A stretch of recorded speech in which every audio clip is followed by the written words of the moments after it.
And share screen. And this is, you say it's not this slide? Is it the next Can one? you go to the one before that? Yeah, where, okay, You finished the this one, one. the next one, this is the one we want. This, that, it is the right one. Okay, thank you. Oh. Okay, so we need to talk to local people. We need to clearly assess the positive and negative consequences of local cultural attitudes towards reintroduced species, because as I've said before, not everyone will view these animals in the same favourable light that we do. And so we need to recognise the cultural foundations for their thoughts and views about these animals, and also understand the basis for resistance to species restoration. That's really important. Okay. Next slide. Yes, thank you. So all this should result in building trusted, full relationships between interest groups. Trust is really, really important in conservation activity, and it's hard to build, it's easy to lose, and it's almost impossible to rebuild.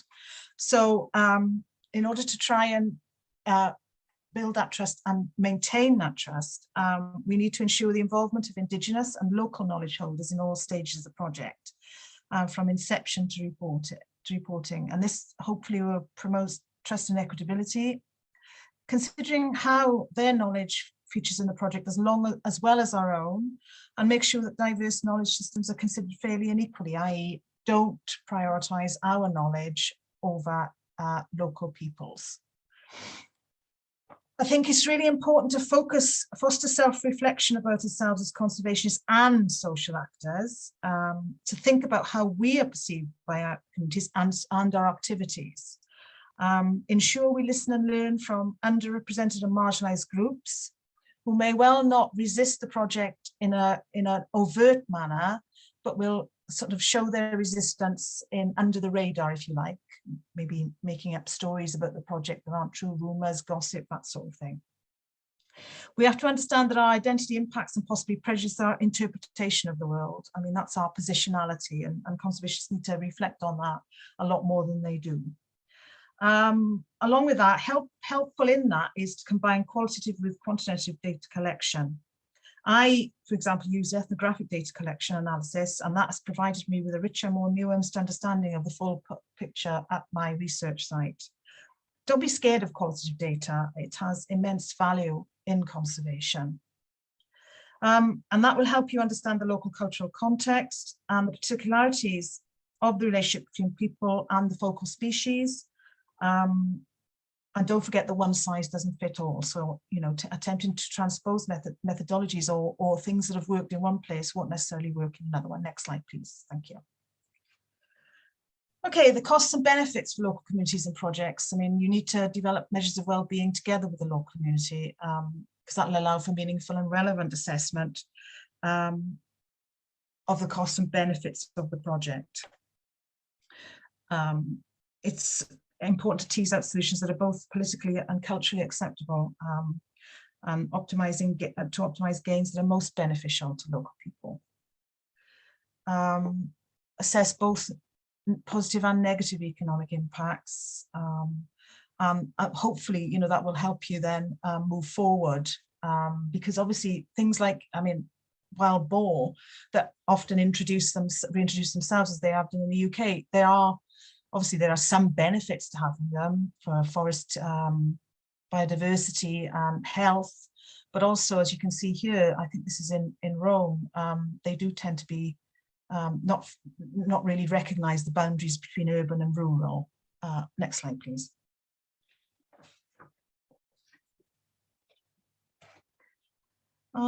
Yeah, understanding and considering political and jurisdictional issues. This can end up, if you're not quite careful with this, if your project is bottom up, i.e. is being pursued by the people living in the proposed reintroduction site, like, for example, a Native American tribe, then you must be quite careful that you've got all representatives of all groups who may be affected by the planned translocation. I mean, for example, a case study, we have here the a brochure about proposed reintroduction of the swift fox in southern Alberta on blood tribe land, and the proposed site raised the possibility of a potential conflict with existing and projected oil and gas development. So continued funding for the project was not continued after 1 year. So this was an unsuccessful attempt from a community to reintroduce a species that was biologically and culturally salient to them, because of the political and economic kind of problems there would have been by trying to, for oil and gas, for example, wouldn't have been able to drill if there'd been a den site of a swift fox, which is an endangered species in Canada. Assume additional financial resources will be needed for some species. See the foreseeable needs of some species with large home ranges, for example, and species such as primates and carnivores. Probably additional financial, NGO and professional support will need to be factored in to work on a larger scale and with more complex results from the reintroductions. Okay, thank you. So when we go into the second stage, once the management plan has been established, it should be carried out with consistency and transparency to inspire trust and confidence amongst the different interest groups, but also with flexibility enough to address any emerging disagreements or doubts. In this stage of the process, building trusted relationships through inclusion, it's one of the most important things, and will happen in different ways. So to start with, working together with local and indigenous communities, and that includes identifying the interest groups and their values and expectations in relation to the project. So to do that, you need to start listening and also giving people a voice. So listening and learning before introducing information about the project. In that way, you find out what people already know before introducing the project to them. Then, once you know what they know, you can identify the gaps in knowledge and the areas that must be targeted for change, and that can be done through communication and education. Now, to listen to people and to interpret and to gain this knowledge, one of the things that we need is cross-disciplinary research collaboration. And that includes having social scientists working with conservation scientists or behavioral researchers who are actually trained to listen and document people's views. This way you can assure that the concerns and viewpoints of different people in different interest groups are respected and incorporated into decision making. But also we need to make clear that the research may not dictate policy. As part of building these relationships, building strong relationships to mitigate any potential conflicts, of course, is very important. For that, we must focus on coexistence and on bringing people together to find solutions rather than focusing on the negatives, on conflict. Focusing on the common ground, on what people have in common, and listening to solutions proposed by various interest groups. So valuing local solutions as they can be better for the context, better informed than solutions devised from the outside and then brought in.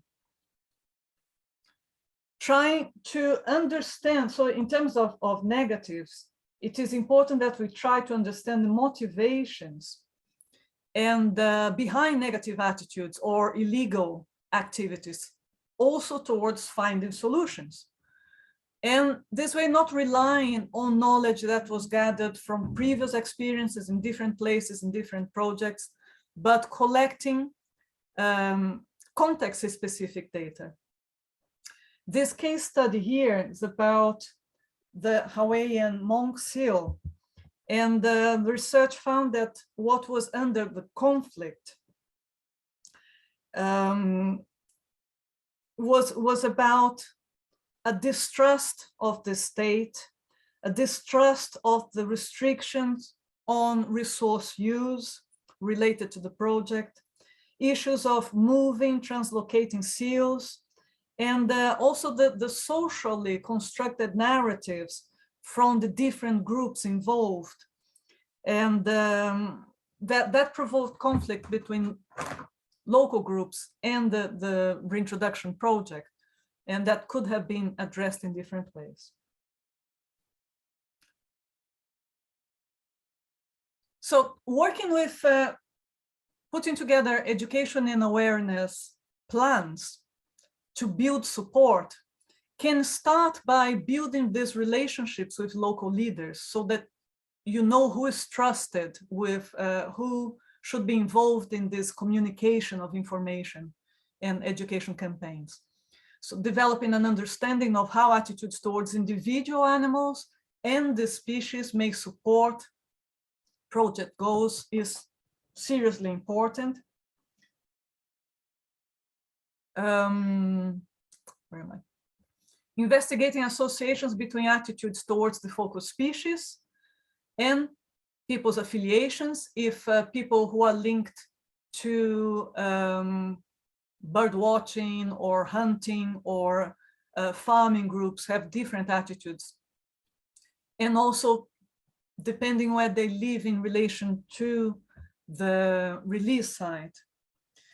The education campaigns are very important for conservation of culturally important species, and this can be used in different ways to bring support towards the reintroduction project. So these campaigns may focus on individual animals.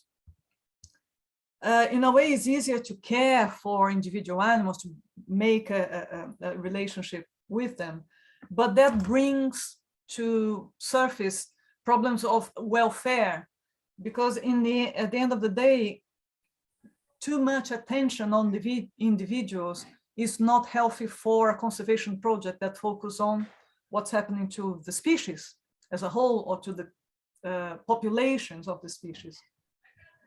So these campaigns can also focus on populations and species, and when the species are charismatic, it just makes the program easier.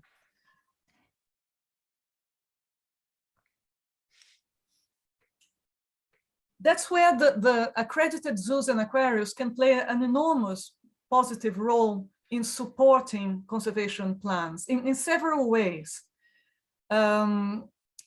They can help by promoting a link between people, local people, and the species in focus, by just people getting to know the species if it is present in the zoo. So making this affective connection is very important for developing care.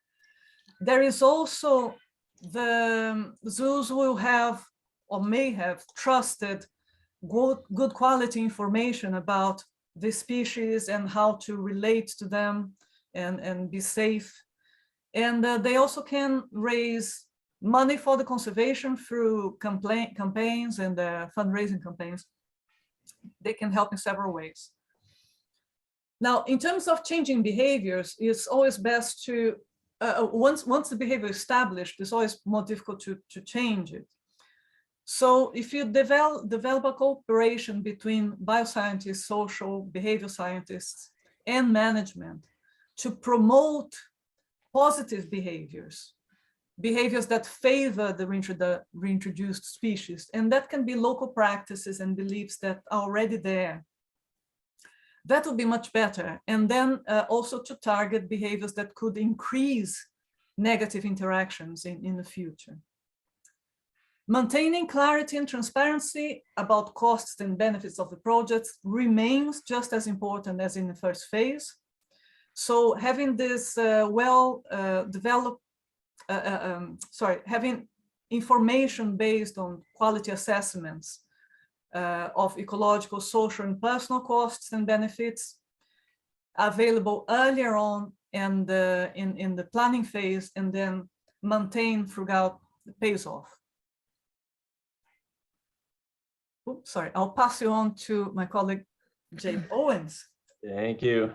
Yeah, so the threat of domestic dogs was one of the case studies that we explored in this process. Domestic dogs do pose a really high risk to the success of translocation programs for a wide variety of species. And I dealt with this specifically with the release of giant pandas in China, which you might not expect, but I'd say underreported problem in reintroductions, translocations.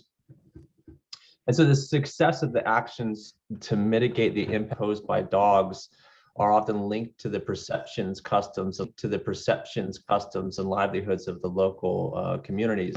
In our project, in the initiation stage, that this was a serious problem, and it was a little for us to be finding out. But once we did, we took the steps, including working with the other, incorporate the human interests into the control measures so that they could have better chance of success. Listening sessions, informal conversations, and formal surveys to try to figure out how the dogs were currently managed at that time, what level of care and control the owners gave to them, and then also what role the dogs had in the community. The dogs were primarily kept for security purposes. We also tried to figure out a better understanding of themselves were relating to wildlife and the project, and therefore, how they thought about their dogs and their interactions. And so through camera trap surveys and color-coded collars, we were able to show the villagers actually going really far out into the nature reserves, into the forests. And because of trust that we had built, they believed us that when we told them the dogs were actually out there hunting. And so that knowledge sharing was really essential to developing solutions, because the solutions came from them, or subsidized programs that actually benefited them, like spay and neuter. They don't want like tons of dogs randomly running around their villages, and vaccinations for health concerns, and then alternative methods for the services or ranger patrols to provide more security. Next slide, please. So at this point, I think we've impressed that you should have a good understanding of how human interactions might impact your project, and also some strategies to mitigate them. But for the long-term project success, you should commit to these launches about how human dimensions of the project, including the perceptions of the project itself on the community members, are going to have an impact. I think almost all of us in translocation today have a plan for long-term population monitoring of our focal species. But how many of us is for human perceptions and interactions related to the releases? Probably not that many, hopefully a growing number. And so this has to be designed in the planning stage and carried out through the implementation. So for an example here, there's a qualitative study of villager reserve in India after tigers had been released, and feel that basically there was a period of 1 to 2 decades where tigers had been extirpated, and the locals had lost the knowledge and the behaviors that enabled them to avoid conflicts with the tigers since that extirpation, and so it caused there was also perception amongst those local people that those translocated tigers were foreigners, and they didn't think it was possible to cope with new tigers. So longitudinal studies that start at the beginning and then throughout the project will help assess those dynamics and then hopefully mitigate against them. Next slide, please. So to improve the chance of success, you should develop structural communication systems into your work as a specific and intentional part of your implementation. So it's just as we might have long-term plans for camera trap surveys, or how we're going to monitor GPS data, up so you have clear and consistent communication channels with all the groups that you engage. So this not only helps ensure that the longitudinal studies throughout the project are going to continue because those systems are set up, but also helps maintain trust. Also plan to continually seek out and recruit new individuals and interest groups that you might find. In our case with giant pandas, we found who ended up having all these connections to all these different villages, and she really thought that this was a serious problem, and brought us to these villages and convened these meetings. And so having a trusted member like that in the community to convene is a really big leg up in the process of finding solutions. Next slide, please. Okay, so actively involving the local community is something that you should plan to do again through the end of the project for both their benefit and to increase the likelihood of the program's success. So for example, in another tiger reintroduction program in Panda Tiger Reserve in India, the local stakeholders, owners, village chiefs, tourism sector representatives, they're all engaged individually at first, and then they kind of came together in forwards to develop a vision for what this species recovery would look like. And that engagement was complemented with bi-weekly updates on the project, and that allowed the practitioners to have direct communication on a seek out local input to guide the project on an ongoing basis. And so over time, these efforts improve the local knowledge of it, which is obviously super important. And also it helps to build the trust between the groups, the local groups and the project staff. In that project as well, there's local religious leaders were involved to interpret the significance of restoring lions and then communicate that significance in ways that the local communities would accept. And so we really strongly advise that you allocate to support a dedicated group inside your project to be the interface with local community members from the start, again, throughout the entirety of your project. Next slide, please. So a lot of what we're discussing, we keep on saying trust and building trust between practitioners and local communities. And really important to that, avoid missteps, especially, is you need to know how your actions might be culturally perceived, and you can't make assumptions about that without communicating. So sometimes local people might have concerns about invasive collection methods for biological data, and that might go against their cultural beliefs, how you handle animals. So if you're attaching radio collar to certain animals, that might be considered disrespectful, and then there's a negative opinion about you, or this might cause some problems. So knowing that beforehand to avoid potential conflicts. It also shouldn't be negative all the time. Consider how your profit local people. So community development initiatives and infrastructure in association with those conservation translocation projects can help to foster the coexistence and also develop new conservation supporters among those community members. Our local people, by combining community involvement, the celebration of their culture, because it's their culture that you're working, and also revenue and skills generation when you can.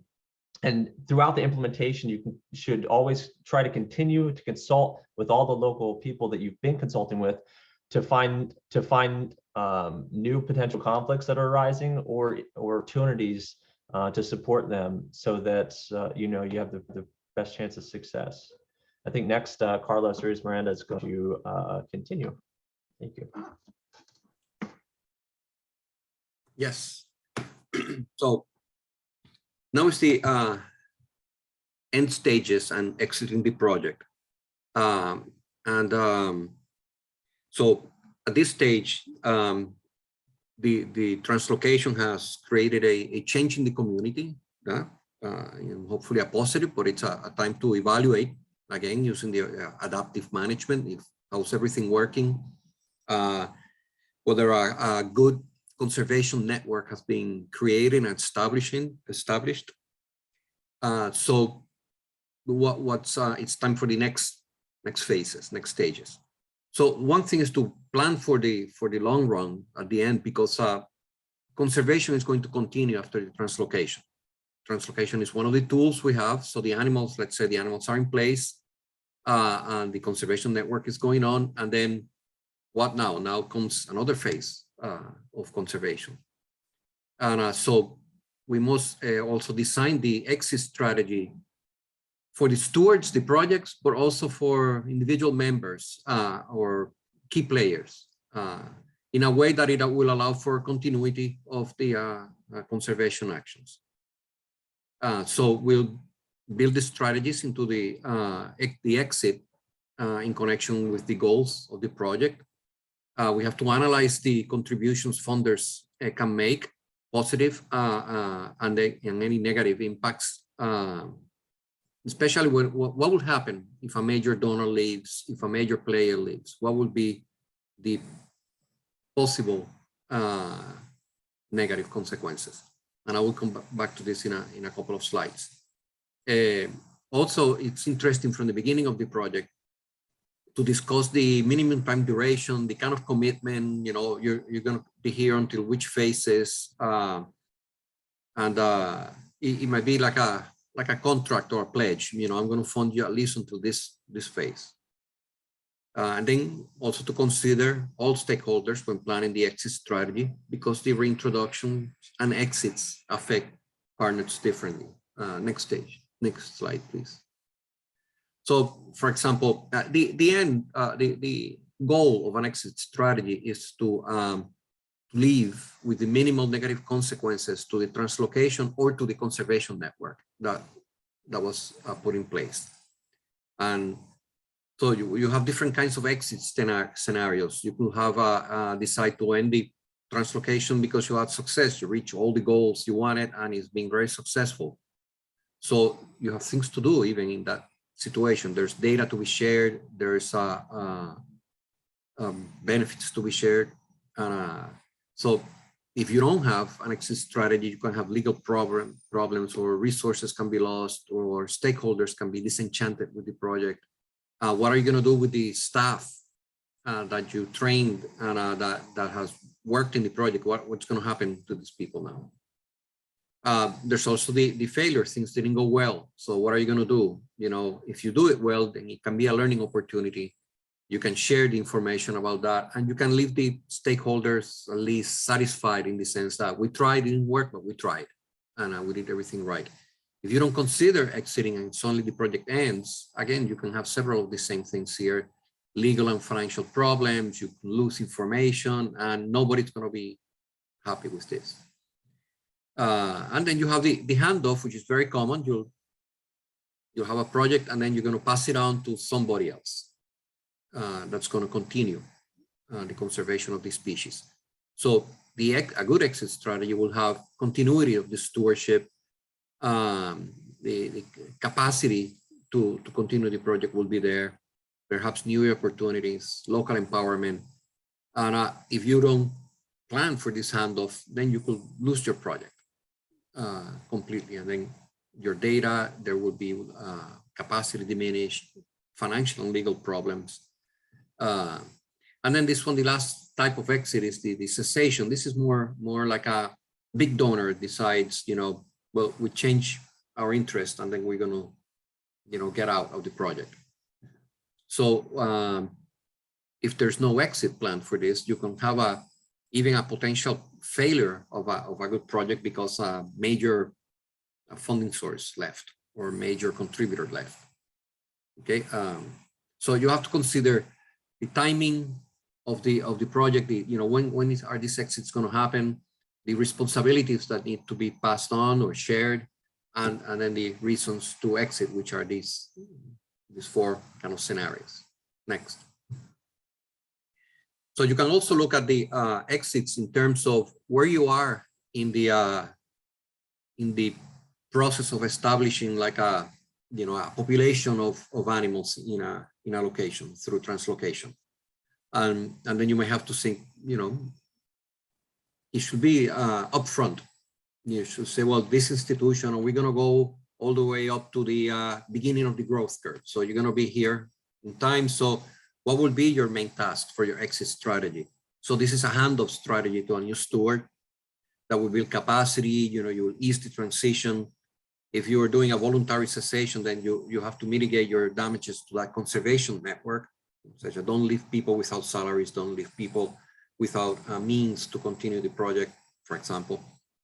And if it was a big success at this point, and then you need to share data learning, and you need to maintain this conservation network in place for some time for the project to continue. So you can look at it also into how close to your biological goals have you, or ecological goals, have you come to, and when you're planning your exit strategy. Next. Next slide. Okay. Well, yeah. So there is the perception of the exit and the handoff strategy, for example. So one recommendation is that you need to secure your long-term sustainability because you can create new career opportunities. I mean, they have been created by the project, and this can be transferable. This is like the refitting of people. So now you've created a whole group of professionals in an area, or people that are working in something. So this can be passed on to other functions. There are infrastructures that were set up in place. And then you also have to work on the weaning people off the project infrastructure. That means getting them to be able to continue the project with the means they have locally, without having to depend on this external source, perhaps, of funding or of expertise. And then again, invest in the long-term strategies to prevent, that you went and did the project, you did the translocation, you change perhaps practices that created impact on the species, like poaching, and you develop positive attitudes. But if you don't do it right, then you might go back to all practices that were done before, or prevent the development of negative attitudes towards the project. One thing that we think about here, it's about the conservation network. It's that, when a project leaves suddenly and people are left, for example, unemployed or disenchanted with the project, we didn't like this, they might have a different opinion next time somebody else comes around wanting to establish a conservation project. So that's the impact on conservation network, which goes beyond your project. It extends to possible future projects. Next slide. And then when you're done a translocation, there may be some monitoring that you want to do after that, and continue some other conservation actions, perhaps habitat restoration or improving things. It's hardly ever a reintroduction or translocation ends, and then all you need to do for that species, it's done. You need to do other things. So community-based monitoring is really important. And so you are, if you recruit the local community and you do something like a citizen science, and this community might help you know whether your animals are there, no problems have developed, and what's going on. Okay, and this is really important for the long-term success of the translocation. Especially if you can enable and enhance traditional practices that were there, that will promote this biodiversity conservation and benefit also the focus species. So you want to make sure that that's enabled. Next slide. And then you have your post-exit. So this is basically a continuation. You exit and then you did your handoff strategy, and now you consider positive and negative consequences of the project beyond its immediate goals. So how is this going to continue? Is the species now, you gave it a start, an impulse, and conservation needs to continue, and whether this project also, you had an impact in conservation of biodiversity in general. So you created a conservation mentality in the region. You need to maintain the clear communication, and don't make unrealistic promises as to what's going to happen in the future. And really important is the capacity building for the long-term maintenance or pursuit of new goals related to the project. So you did the translocation. It was one of the tactics used and one of the tools used for the conservation of the species, and it's set, you release the animals, now you have a population in place, and then there may be new conservation goals. And it's important that you have a local team there with good capacity to continue that. Next. Okay. Thank you very much, Carlos.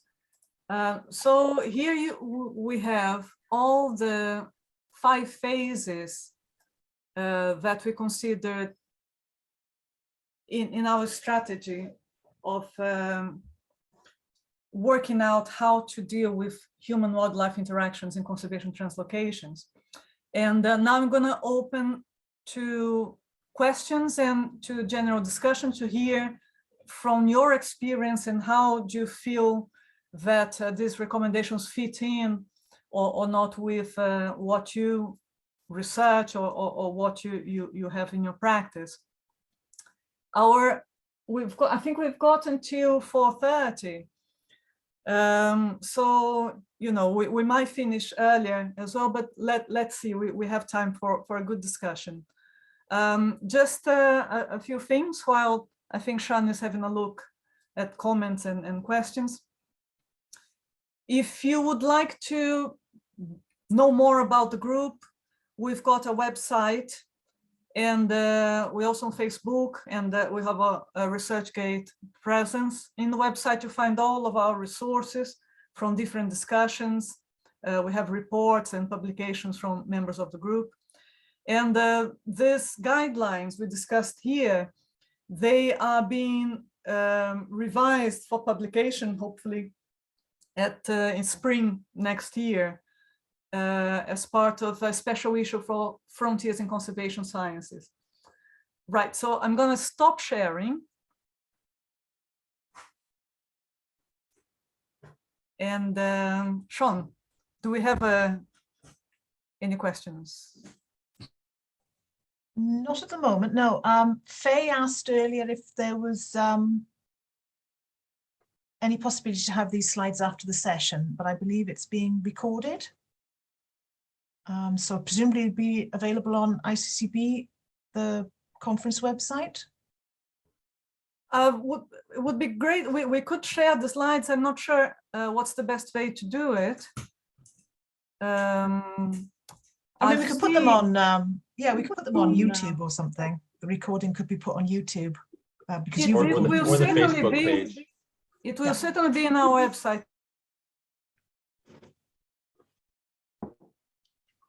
One of the things that who's on here now has any interesting case studies. That's something that we're really interested in, because we all kind of came together because we were all dealing with these issues ourselves, and so we're trying to gather case studies about this. In your experience, we'd love to hear about them.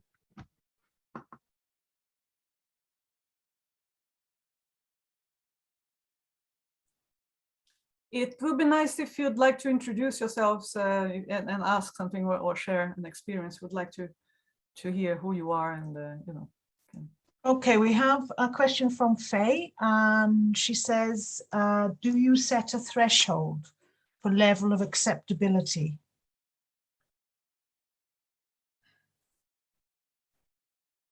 I don't know who would like to answer that. Do you mean acceptability by communities, Faye, or interest groups? Yeah, sorry, I didn't explain that very well. Yeah, I just wondered, I was doing a project at the moment and I was reading up, and it doesn't, none of the literature that I've read kind of has a threshold of support. So it goes, right, we've got 75%, so that's going to be acceptability. I think there was only one paper about a tiger reintroduction that set 75% and it didn't make it. But I just wondered if you have a recommendation of a level, or do you think it's context specific? As you know, we made quite a thing about it being place-based and context-specific. I mean, I'm not even. I mean, Carlos, do you want to answer that? Do you want to come in? No, that's like the social feasibility study that you need to do, and it's a great question, Faye. I mean, what would be what will you do if a community finds it completely unacceptable that project is going to go there? I mean, that's exactly the kind of thing. Will you impose a project? And I mean, that's important, and it certainly has happened, and it's the source of conflicts in some cases. So this is what we're saying. This, you have to go through a social feasibility phase and this pre-translocation phase of the project. Initial maybe is probably in those cases a lot more important because you really have to work it out and bring people together to buy into the plan. This is the whole idea of this human dimension of including the community from the beginning in the plans, and you're really working the feasibility. And it's an open question. What's a level of acceptable feasibility? How do you know? I mean, that's a really interesting and open question that we would like to hear from other people. Exactly how do you go about establishing that? And what will be the options?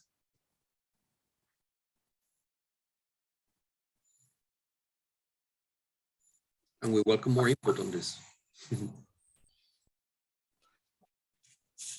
I have a question, if I may to ask. Hi, Mohammed. Nice to see you here. Please. Yeah, nice to see you. Yeah. So thank you for the presentation by Carlos and Jacob. I joined when Jacob was giving the talk.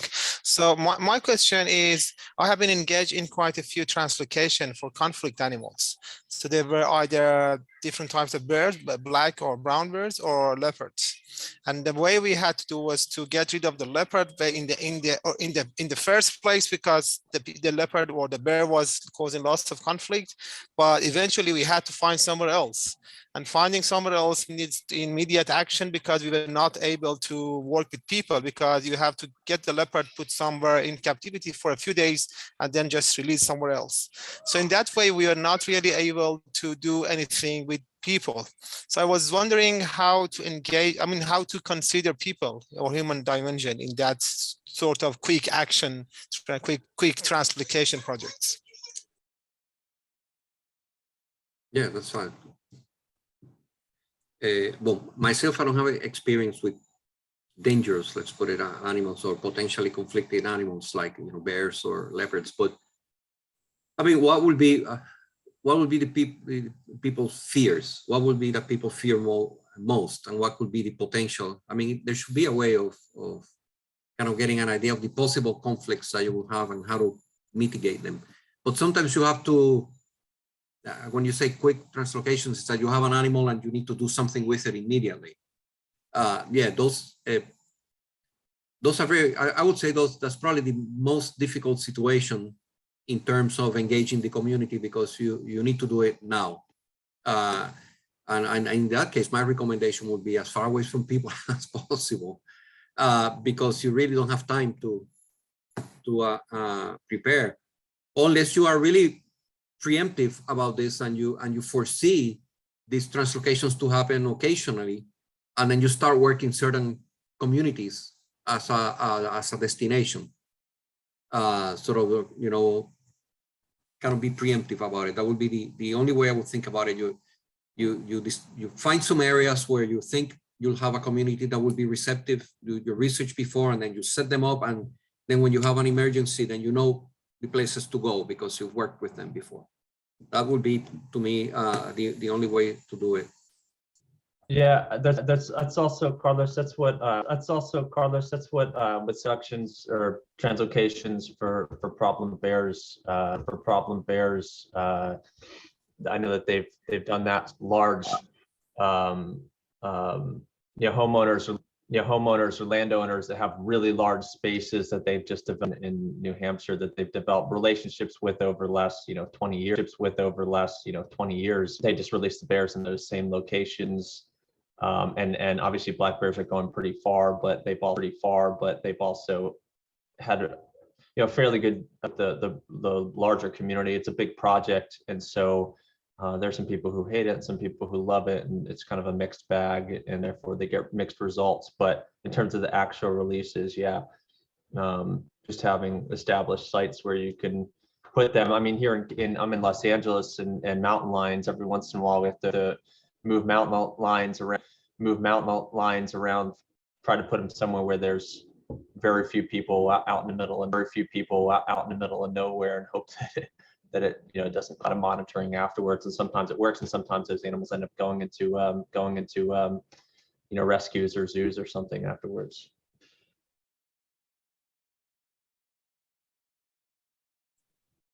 Thank you.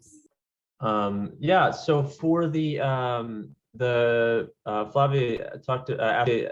asked about hearing about more about the dog interaction.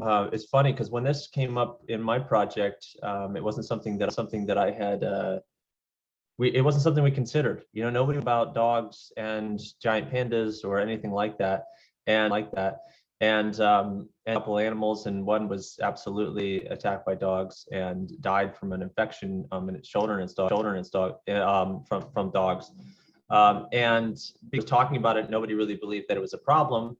And it was this really interesting like cultural perception that their dogs, and it was either, you know, they would blame feral dogs, or they would say dogs, it's not possible for a dog to hurt a panda. So it took a lot of time. It took a lot of time and a lot of communication just to get them on board with the idea that a dog could actually hurt a panda or a lion, that they were a threat to wildlife. And then the next step was that they didn't believe that their dogs were going out into the wild, these kinds of things. And so then we had to do a lot of background research. We worked with people to do it. And fortunately, the people who work, who live on the outskirts of these giant panda reserves, they love pandas. Like, the people are on board with panda, and also bring this local economy. But they just didn't believe that their dogs were. So for us, it was really a lot of background research to show them, you know, show them directly that the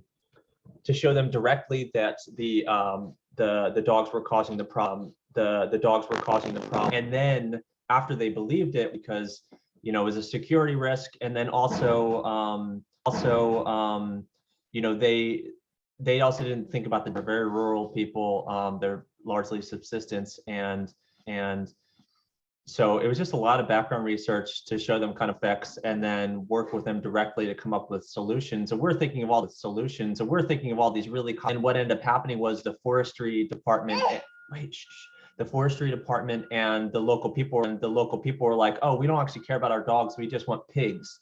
And then where they traded dogs for pigs. So it was really kind of complex. And then we built that into our assessment protocols for nature reserve assessment. Then after that, the next site that we actually went to look at for reintroductions, we one of the factors was that there were no, and, you know, that was a learning thing.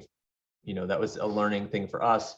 Cool thing is that it wasn't even when we started working there, and then now there's been several papers, and there's been a lot of work since then to highlight this as an issue. Did you have some experience yourself with it?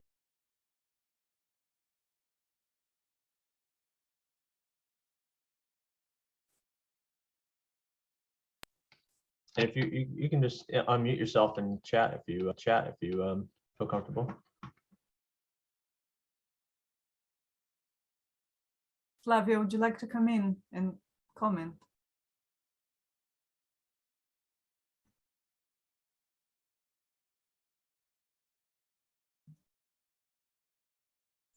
Lost the question. Oh.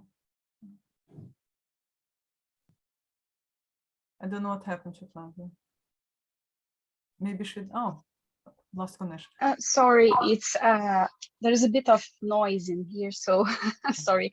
Yes, thanks for sharing. It's just because it's a problem we had seen with snow leopards. It's kind of interesting issue because the animals are, you will never think of a dog attacking, just like a panda, you never think of a dog attacking a cat like that. But because the dogs are quite big, the dogs that are used, and many of them got feral, so it's been a large issue, but the same, it's something that we never anticipated. So thanks for sharing this. Where are you working? Where?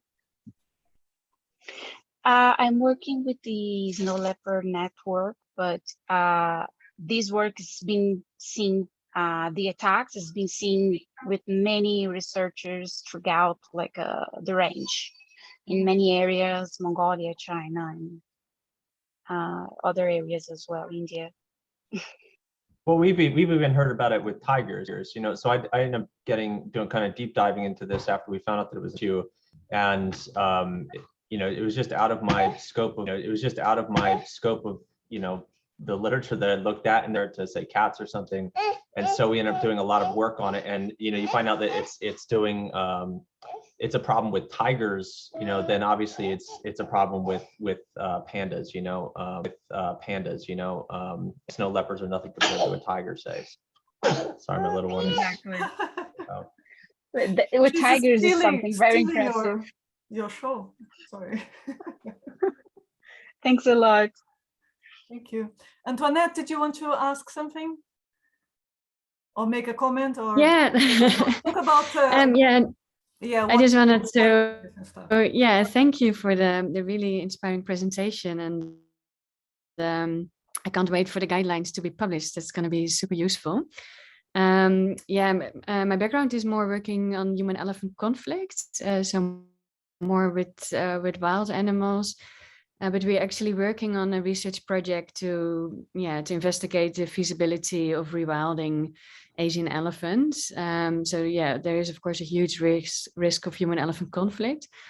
So we are at the moment really focusing on potential areas and to see if there's local support for such a project, and then mostly like what benefits local people could get from such a project in terms of developing ecotourism, alternative livelihoods, and things like that. So I was wondering, from all the different projects you have been involved in, what did you see in possibilities in terms of developing ecotourism or anything around it that would stimulate local livelihoods? That would be very interesting to hear from you. Thank you. Well, we're doing the ecotourism guidelines now for primates anyway, so a lot of these have similarities. I mean, of course, when you do a reintroduction translocation project, one of the potential benefits for the community, it's revenue from ecotourism and showing the animals. I mean, and that's something to be worked in. That is one of the things to be worked in from the beginning, and really have the expectations well set up, so that as to, you know, who's going to benefit how much and what's the idea, you know, here, and kind of bring together conservation and revenue, so it doesn't become so you create other problems. I mean, you're with the elephants. I mean, there's lots of ecotourism of elephants, but ecotourism has its impacts. So there are ways to do this in a way that you're promoting conservation. It has to be ecotourism that does conservation. But I would say that yes, this is exactly one of the benefits you can use to bring a community in and participate and keep it at a long-term monitoring afterwards, and have it be a very community-based project. I would say ecotourism could be well done. It could work, but ecotourism has its potential downsides. It can, you know, get away from you and become a, you know, cheap enterprise that's not conducive to conservation. Yeah, I mean, to add what Carlos is saying, I think, you know, we are currently writing guidelines for, well, it's not so much primate ecotourism, because there are very few projects that are actually ecotourist, but primate tourism in general. And sometimes you create a monster so that, you know, you get more problems than solutions, really. I think the most important thing with any of these projects, development or tourism or any of those things, is to manage people's expectations, because I think people get very, very excited about these things, and then obviously it doesn't take off immediately, or things go wrong, or we have a pandemic and everything goes horribly wrong. So yeah, I think relying on tourism, for us, I think in the primatology world, it's not a panacea. You have to have other benefits for local communities, as well as a financial benefit from tourism. Thanks. I'd say too, I'd say too, you should think about, well, where are you working? Where's range country is the project in, Antoinette? This is in Thailand. You should just check out some of this. There's probably a pretty strong similarity between the Panda reintroduction work that we're doing and what you're doing there in terms of ecotourism. And the expectations thing is huge, because basically every small local reserve wanted us to come in, and they're trying to like court us to come in to release pandas into their area so that they could generate ecotourism. And like one of our selection process as we went through it was, who's actually in this for the long haul, and to throw some pandas in there so that they can get tourists in. That was, the majority of places were that. And then once you go through and say it's going to take us 5 years to build the facilities and to get to the point, whatever it is, their interest kind of wanes a little bit, and there's a lot of political pressure. So yeah, it's super challenging. But then as Colors said, there's a lot of jobs that came from the project, like new job creation, rangers, but also custodians. They built a small museum so that it wasn't relying, because nobody's going to see the released pandas at all, ever, but they'll see this museum that has, some old taxidermy animals and some information. It's a good conservation interpretation inside there. So that was, I think that I was fairly happy with how that turned out, because it had this whole other side that didn't want the release of pandas. Yeah, that's super useful. Thank you. And I will look up the Panda project. And yeah, I totally agree with not relying on ecotourism. That's actually the main driver to provide an alternative for all these elephants that are working in tourism at the moment, to at least live in the wilderness and don't depend for their food sources on tourists. So yeah, it definitely needs to be a diversity of livelihood options. But yeah, it's really great information, and I will definitely dive into your resources. So thank you. There is another way that people have been doing is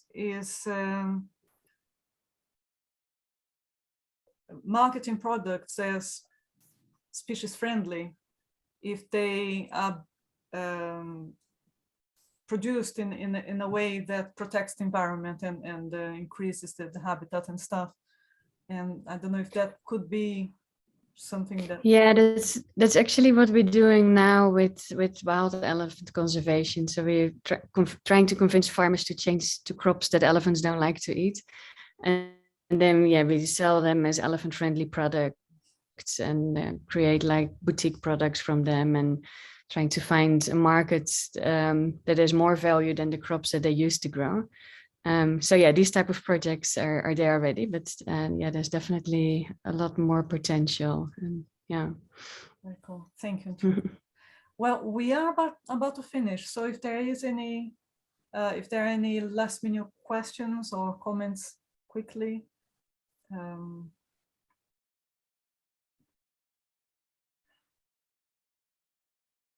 Flavia was asking about conservation tourism, if it is a concept that any of us use.